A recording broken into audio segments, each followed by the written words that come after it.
Imagine flying an aircraft older than your grandfather. An aircraft designed when Elvis Presley topped the charts, when the Cold War was just beginning. And yet today, it remains one of the most feared military weapons on Earth.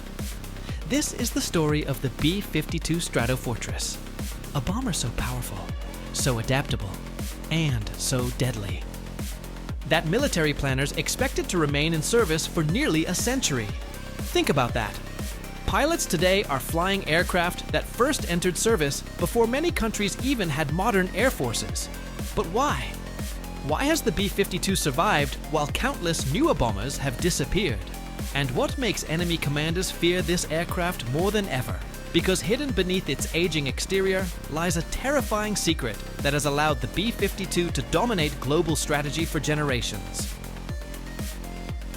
The B-52 first entered service in 1955. At the time, its mission was simple: deliver nuclear weapons deep inside enemy territory. But no one expected the aircraft to still be flying nearly 70 years later. Some B-52 airframes currently serving were built in the early 1960s. That means certain aircraft flying today are older than most modern military pilots. Originally, the B-52 was designed for high-altitude nuclear missions. Yet, over time, it evolved new engines, new radar systems, new electronic warfare equipment, new precision-guided weapons. The aircraft continuously adapted while other bombers became obsolete, and that adaptability became its greatest weapon.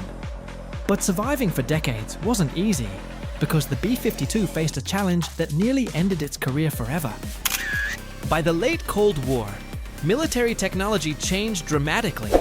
Surface-to-air missiles improved, enemy radar systems became more sophisticated. Stealth technology emerged. Many experts predicted the B-52's retirement.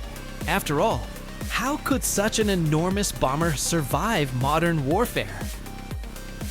The B-52 has served through the Cold War, Vietnam War, Gulf War, Afghanistan, Iraq, and modern strategic deterrence missions. Yet instead of disappearing, it kept proving its value. Again, and again, and again. The bomber became more than an aircraft. It became a strategic symbol, a flying message to allies and enemies alike. So, what is the oldest B-52 still in service? Many operational B-52H bombers currently flying were manufactured in the early 1960s. Some airframes are over 60 years old. The youngest B-52 is still older than most active military aircraft fleets worldwide. And yet these bombers continue flying combat-ready missions. That is almost unprecedented in aviation history. The hidden secret behind their survival: strong design, constant upgrades, and unmatched strategic usefulness. If you love military aviation, strategic bombers, hidden Cold War secrets, and legendary aircraft stories, subscribe now to Perunam, Supersonic News, because the next aircraft we uncover may be even more powerful, even more mysterious, and hiding secrets the world has never fully understood. Like, share, comment, and activate notifications. Until next time, keep looking beyond the runway, because history still flies above us.